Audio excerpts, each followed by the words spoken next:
Malam itu, hujan turun tanpa henti sejak senja. Langit gelap pekat seperti diselimuti kabut hitam, sementara suara petir sesekali menggelegar dari arah perbukitan. Di ujung sebuah desa kecil di pinggiran Sumatera Barat, rumah-rumah kayu berdiri berderet di sepanjang jalan tanah yang becek dan licin. Bau tanah basah bercampur dengan aroma daun pisang yang tertiup angin malam. Desa itu bernama Kampung Koto Tuo, sebuah kampung tua yang dikelilingi hutan bambu di satu sisi dan sawah luas di sisi lainnya. Di salah satu rumah yang paling ujung, sebuah rumah panggung tua dengan dinding papan dan lampu minyak di serambi, terlihat beberapa orang duduk bersila, membaca doa dengan suara pelan.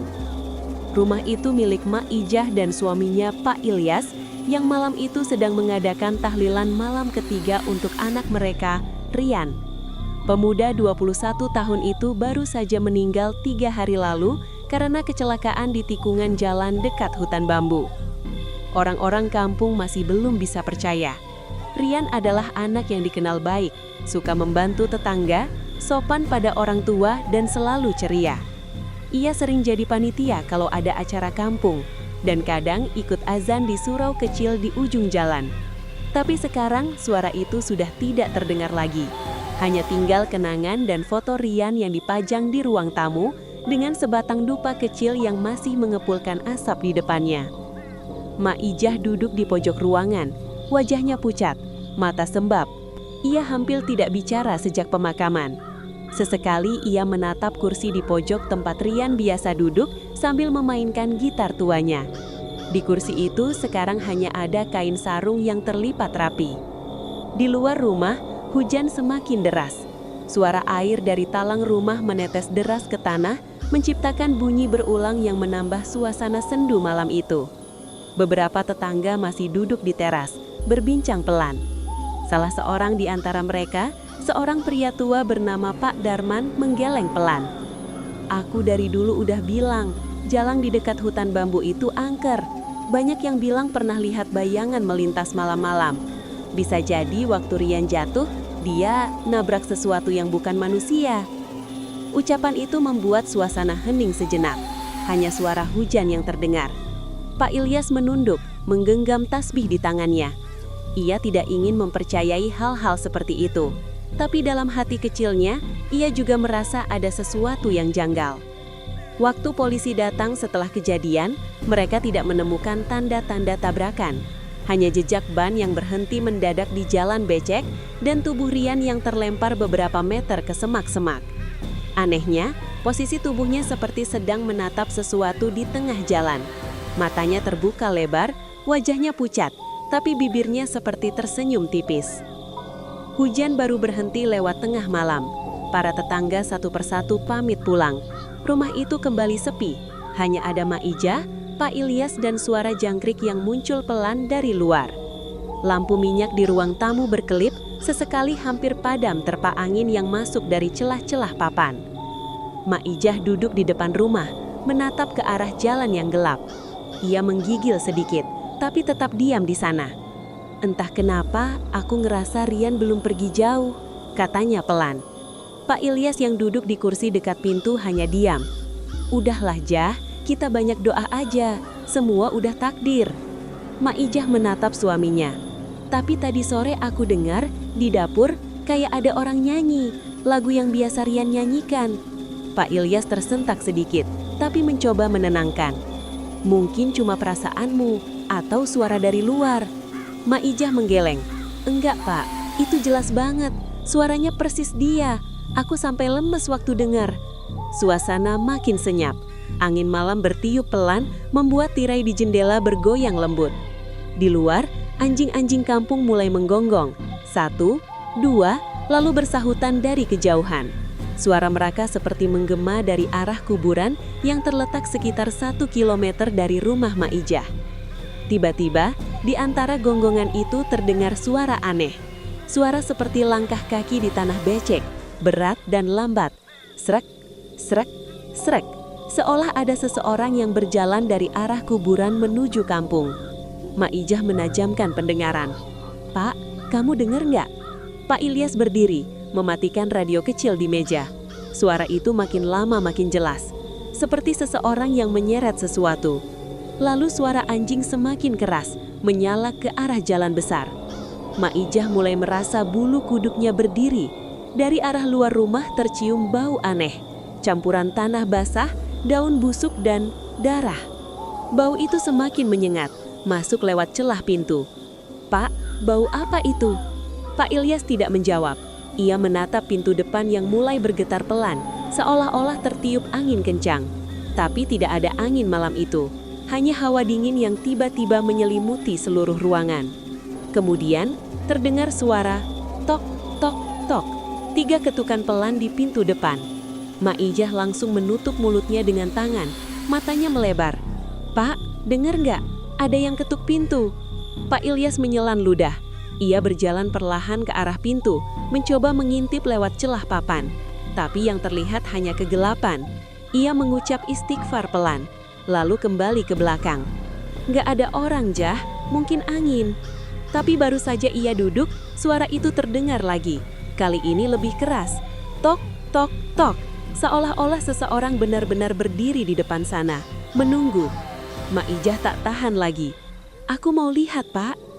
"Jangan, Jah, malam-malam begini nggak wajar ada orang datang."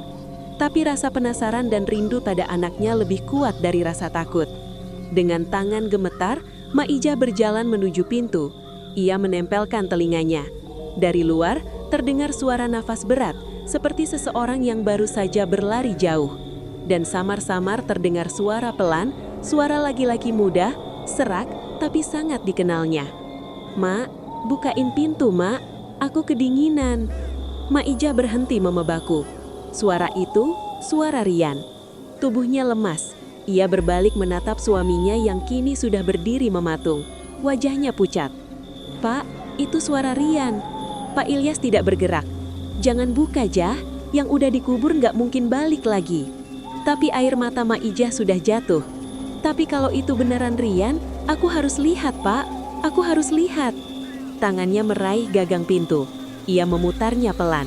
Bunyi engsel berderit pelan, dan saat pintu terbuka sedikit, hawa dingin langsung menyergap masuk. Di depan sana, berdiri sosok yang membuat darah Maijah serasa berhenti mengalir. Seorang pemuda dengan wajah pucat keabu-abuan, baju yang basah penuh mulpur, dan mata sayu yang menatap lembut ke arahnya. Rambutnya kusut, menempel di dahi. Tapi senyumnya itu, senyum yang tidak seharusnya dimiliki oleh seseorang yang sudah meninggal 3 hari lalu. "Mak, dingin, Mak. Boleh aku masuk?" Suara itu lemah, serak, tapi jelas. Maijah tidak bisa bergerak, tubuhnya gemetar hebat. Ia hanya menatap, antara takut dan tak percaya. "Rian, itu kamu, Nak?" Pemuda itu mengangguk pelan. Dari tubuhnya menetes mulpur ke lantai, menciptakan jejak licin di teras. Di telapak kakinya masih menempel sisa tanah merah yang basah, seperti baru saja keluar dari liang kubur. "Mak, aku kangen rumah." Pintu berderit pelan saat ia melangkah masuk. Suasana rumah langsung berubah dingin. Api lampu minyak bergetar hebat, lalu padam. Hanya kegelapan, dan dalam kegelapan itu, suara langkah Rian terdengar pelan menuju ruang tamu. Cek, cek, cek. Setiap langkahnya meninggalkan bekas mulpur di lantai. Maijah berdiri kaku, tidak tahu harus apa. Pak Ilyas jatuh terduduk di kursi, mulutnya komat kamit membaca doa. Rian henti di tengah ruangan. Wajahnya kini tampak lebih jelas karena kilatan petir dari luar. Matanya kosong, tapi senyum itu tetap ada. Senyum yang tidak seharusnya dimiliki oleh seseorang yang sudah meninggal 3 hari lalu. "Mak, kenapa kamu sedih terus? Aku cuma pengen pulang." Maijah terisak. "Nak, kamu udah tenang di sana. Jangan balik ke sini lagi." Rian tidak menjawab. Ia hanya menunduk. Dari celah baju lusuhnya, terlihat kulit yang mulai mengelupas, seperti tanah yang retak kering. Tiba-tiba, suara petir menggelegar keras di luar. Pintu belakang rumah terbuka sendiri, menghantam dinding dengan keras. Dari sana angin kencang masuk membawa bau busuk yang menusuk hidung. Bau tanah basah bercampur bangkai. Maijah menjerit pelan, menutup hidungnya. Tapi Rian hanya menatap ke arah pintu itu dengan ekspresi datar. "Mak, aku harus ke kamar ya. Aku capek." Tanpa menunggu jawaban, ia melangkah pelan menuju kamarnya di ujung rumah. Setiap langkahnya meninggalkan noda mulpur tebal di lantai. Mak Ijah mencoba mengejar, tapi langkahnya goyah. "Rian, nak, tunggu dulu." Tapi Rian tidak berhenti. Ia membuka pintu kamarnya dan seketika udara dingin keluar dari sana seperti dari kulkas terbuka. Di dalam kamar itu, semua masih sama seperti dulu, kecuali satu hal, kasur, bintal, dan gulingnya basah kuyup, penuh tanah dan mulpur segar. Rian berbaring pelan di atas kasur itu, membelakangi Mak Ijah. Tubuhnya kaku, tidak bergerak. Mak Ijah berdiri di depan pintu menatapnya dengan air mata yang tak berhenti mengalir. "Rian, kamu udah dikubur, nak. Kamu gak seharusnya di sini."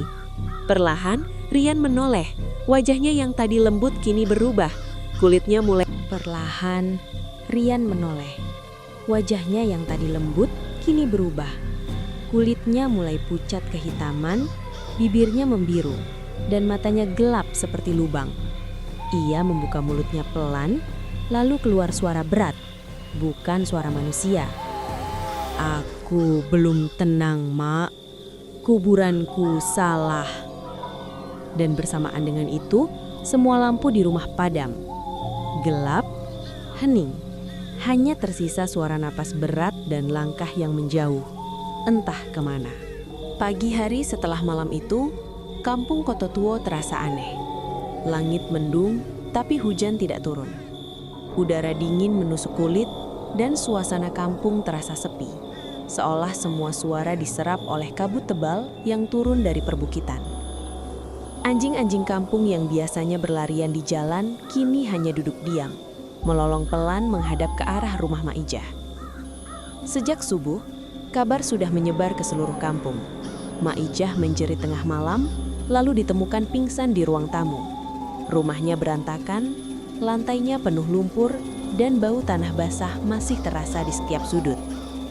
Warga yang datang membantu terkejut ketika melihat kursi di ruang tamu penuh bekas lumpur berbentuk dudukan manusia, tapi hanya setengah badan, seperti seseorang yang duduk, tapi bagian kakinya menembus lantai. Beberapa orang mulai bisik-bisik, "Itu pasti arwah Rian, dia pulang semalam." Ketika Mak Ijah akhirnya sadar, wajahnya pucat seperti kertas. Ia hanya menangis tanpa suara, matanya kosong. Pak Ilyas duduk di sampingnya, menggenggam tasbih dengan tangan gemetar.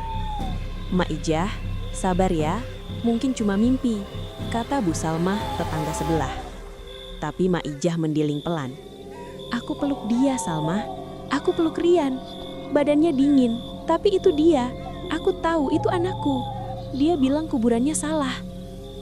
Ucapan itu membuat suasana di rumah mendadak hening. Semua orang menatap satu sama lain. Di luar, angin bertiup pelan, menimbulkan suara aneh dari celah dinding kayu. Sore harinya, Pak Darman, orang tertua di kampung, datang membawa kitab kecil. Ia terkenal bisa menenangkan tempat-tempat angker dan sering dimintai tolong warga kalau ada kejadian aneh. Ia menatap wajah Mak Ijah lama, lalu menghela bernapas berat. Kalau betul yang datang itu Rian, berarti arwahnya belum tenang. Kuburannya mungkin bukan di tempat semestinya. Pak Ilyas menatapnya heran. "Maksud Pak Darman?" Pria tua itu memandang keluar jendela.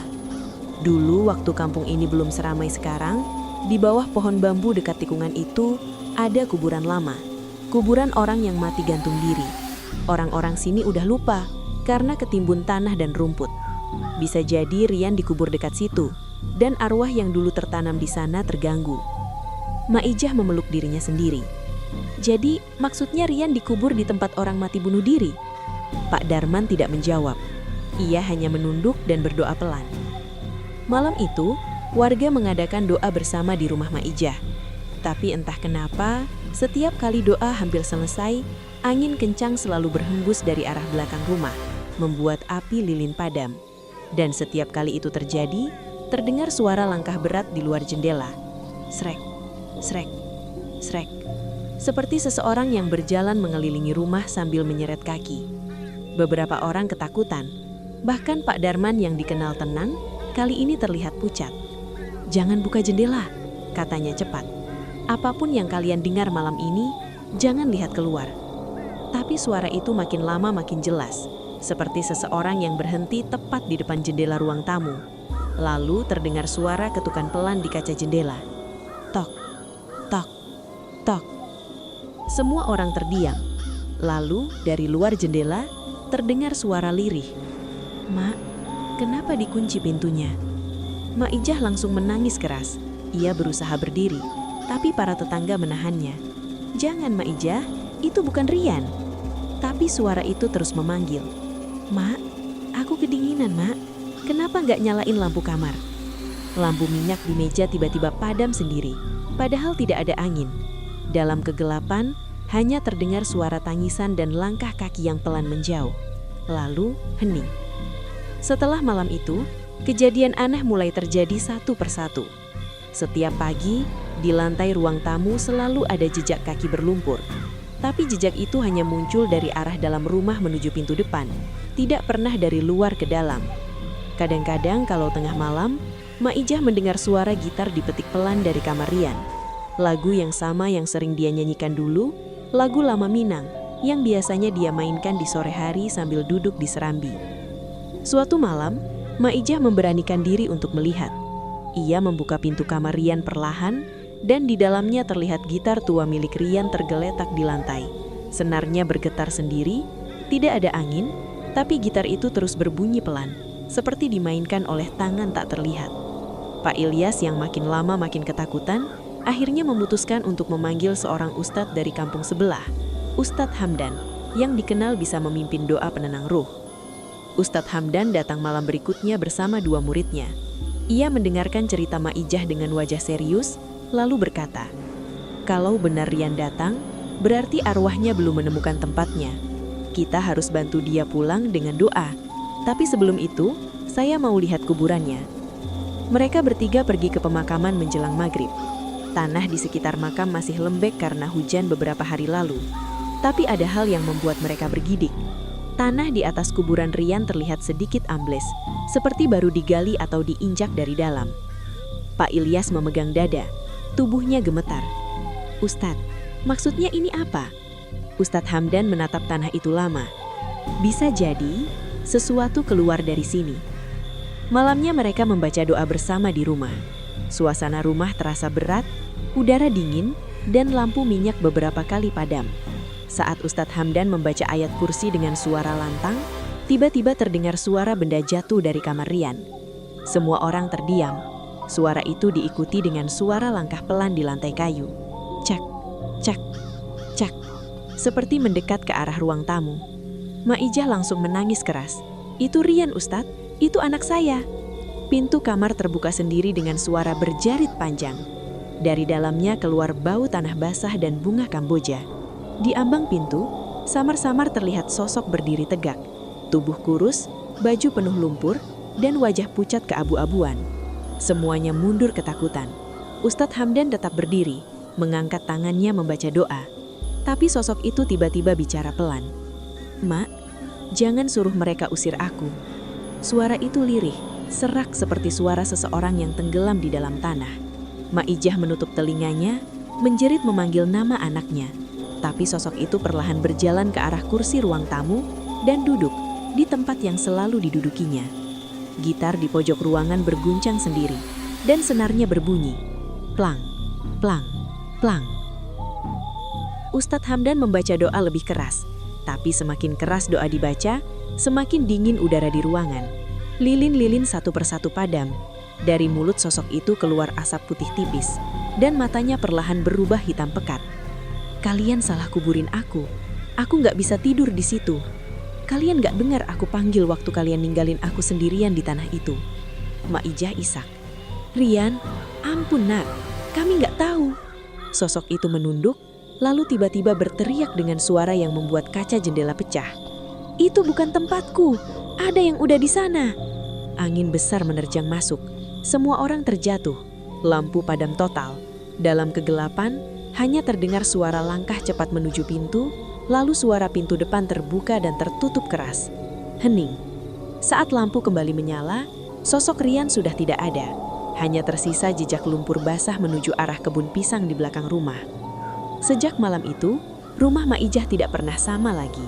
Setiap kali malam tiba, Bau tanah basah dan bunga kamboja selalu tercium dari arah kamar Rian.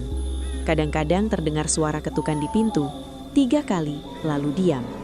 Tapi yang paling menyeramkan, beberapa warga yang lewat depan rumah pada malam hari bersumpah melihat seseorang berdiri di jendela. Wajahnya pucat, matanya kosong, memandangi jalan. Beberapa hari kemudian, Pak Darman datang lagi, membawa kabar yang membuat darah Pak Ilyas berdesir. Waktu dulu gali kuburan Rian, aku lupa ngasih tahu. Di bawah tanah yang sekarang jadi makamnya itu, dulu pernah ada kuburan lama. Kuburan seorang laki-laki yang mati bunuh diri, digantung di pohon bambu sebelah tikungan. Orang-orang sini udah lupa, karena ketimbun tanah dan rumput. Bisa jadi Rian dikubur dekat situ, dan arwah yang dulu tertanam di sana terganggu. Pak Ilyas hanya bisa menunduk. Jadi, maksudnya anak saya kuburannya ketimpa jasad orang lain. Pak Darman hanya mengangguk pelan. Makanya dia nggak tenang. Malam itu, suara petir terdengar lagi. Hujan turun deras, sama seperti malam pertama Rian pulang. Dan ketika semua orang sudah tidur, Maijah terbangun karena mendengar suara langkah kaki di dapur. Ia berpikir itu suaminya, tapi ketika memanggil tidak ada jawaban. Suara itu bergerak ke arah ruang tamu, lalu berhenti di depan pintu kamar Rian. Maijah memegang dadanya, mencoba menahan rasa takut. Tapi ketika ia melangkah ke arah kamar itu, pintunya terbuka perlahan, dan di dalamnya samar-samar terlihat seseorang duduk di tepi kasur. Rambutnya basah, tubuhnya tertunduk, dan di tangannya ada setangkai bunga kamboja basah kuyup. Sosok itu mengangkat wajahnya perlahan, tersenyum pucat. "Mak, aku udah menemuin yang ngisi kuburanku dulu." Maijah terdiam, nafasnya tercekat. Rian menatap ibunya lama, lalu berkata pelan dengan suara berat yang menggema di seluruh rumah. Sekarang, gantian dia yang gak tenang. Lalu lampu padam. Suara petir menyambar tepat di belakang rumah. Dan setelah malam itu, suara langkah di jalan tikungan dekat hutan bambu terdengar setiap malam. Suara 2 orang berjalan bersama, pelan, menyeret kaki di tanah becek. Satu suara berat, dan satu lagi pelan, seperti napas tertahan. Sudah seminggu sejak malam ketika Rian muncul terakhir kali di kamar itu. Malam ketika ia mengatakan kalau sekarang gantian dia yang gak tenang. Sejak malam itu, hidup Maijah dan Pak Ilyas berubah sepenuhnya.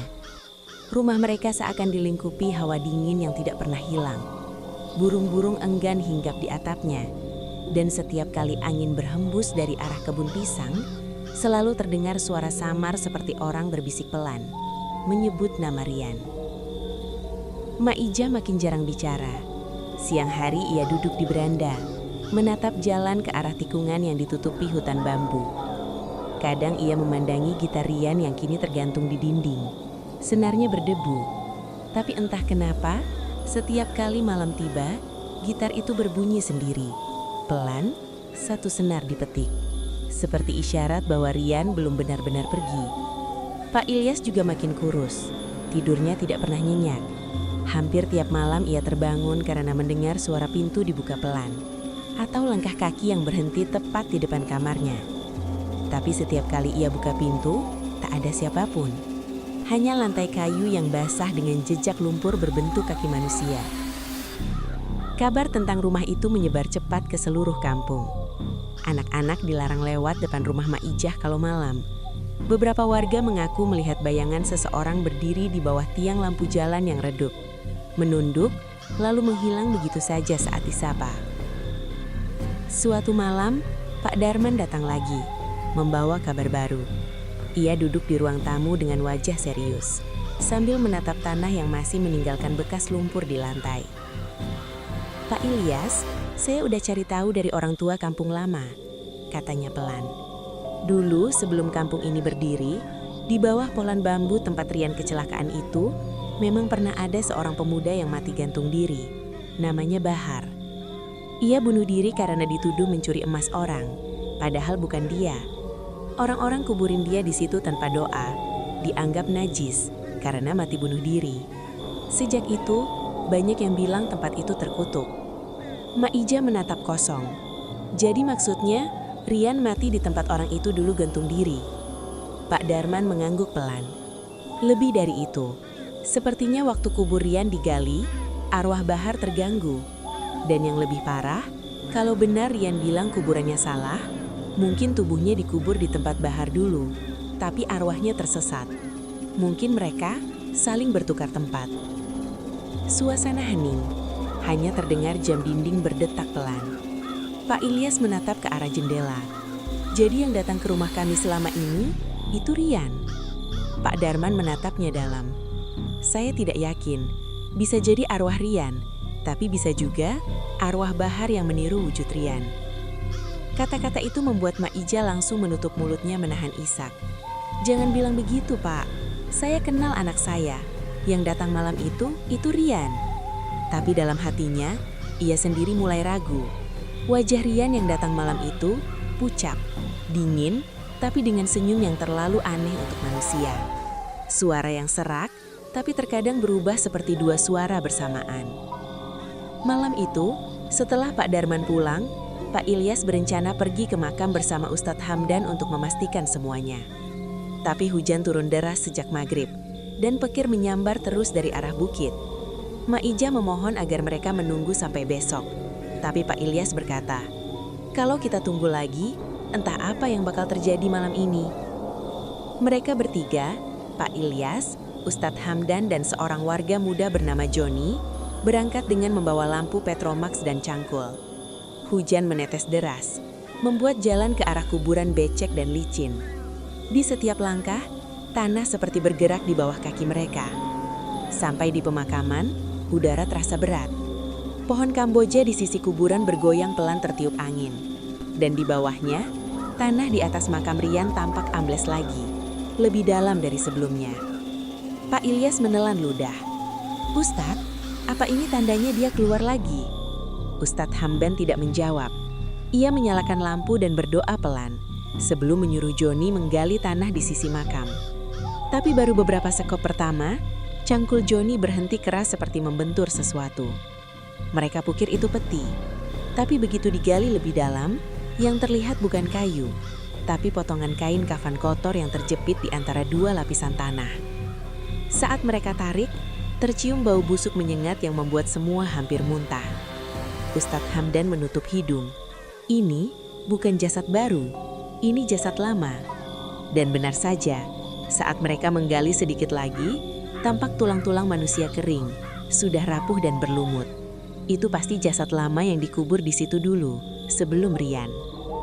Tapi anehnya di bawah tulang itu, masih ada lapisan tanah lain yang agak baru, seolah dua jenazah dikubur bertumpuk dalam satu liang. Ustadz Hamdan menatap Pak Ilyas. Waktu gali makam ini dulu, tukang gali bilang apa? Pak Ilyas terdiam lama, lalu berbisik. Waktu itu tanahnya memang keras di bagian bawah. Mereka pikir cuma batu. Mereka nggak gali dalam-dalam, cuma ratain. Mungkin di bawahnya masih ada sisa jasad lama. Ustadz Hamdan menatap langit yang mulai berkilat karena petir. Itu sebabnya arwahnya gelisah. Dua jiwa saling berebut tempat di tanah yang sama. Tiba-tiba, angin bertiup kencang sekali. Lampu Petromax bergoyang hebat, hampir padam. Dan dari arah hutan bambu di belakang kuburan, terdengar suara seperti seseorang tertawa pelan. Suara berat, serak, tapi jelas terdengar di tengah hujan. Kalian telat, dia udah bukan milik kalian lagi. Semua menoleh serentak. Di antara kabut dan hujan, mereka melihat bayangan hitam berdiri di bawah pohon bambu. Tubuhnya tinggi kurus, rambut panjang melinupi wajah, dan di lehernya melingkar sesuatu seperti tali. Tali gantung. Pak Ilyas jerit astagfirullah. Itu siapa? Ustadz Hamdan langsung membaca doa keras-keras. Tapi angin makin kencang, dan tanah di kuburan tiba-tiba bergetar. Dari dalam lubang yang belum tertutup, muncul tangan.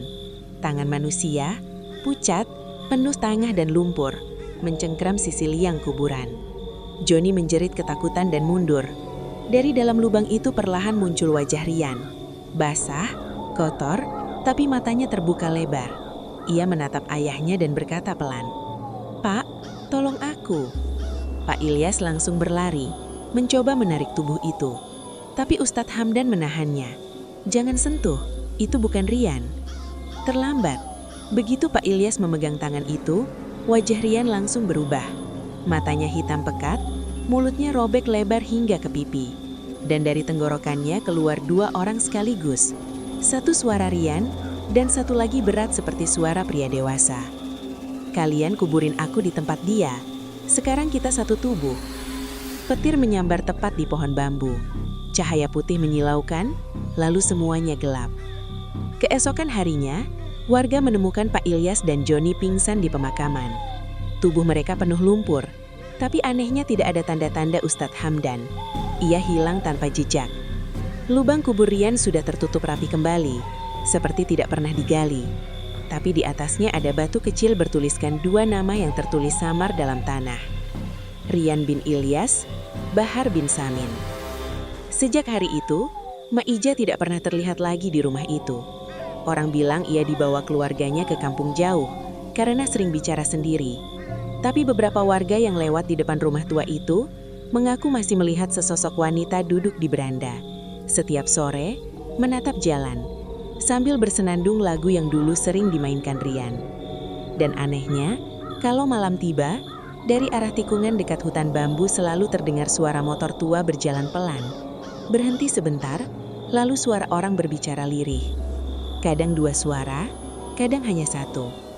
Konon, siapapun yang melewati jalan itu lewat tengah malam, akan mencium bau tanah basah dan bunga kamboja. Lalu mendengar seseorang berbisik dari balik kabut. Aku sudah pulang, tapi dia ikut bersamaku. Hingga hari ini, tikungan hutan bambu itu masih dianggap tempat terlarang oleh warga kampung Kototuo. Tidak ada yang berani lewat situ setelah maghrib. Sebab di sana, di bawah pohon bambu besar, 2 arwah masih saling diam. Satu karena ingin pulang ke rumahnya, dan satu lagi karena tak rela tempatnya diambil. Dan kadang, kalau malam terlalu sunyi, mereka berkata bersama, "Kami tak tenang, karena dunia kalian sudah campur dengan dunia kami."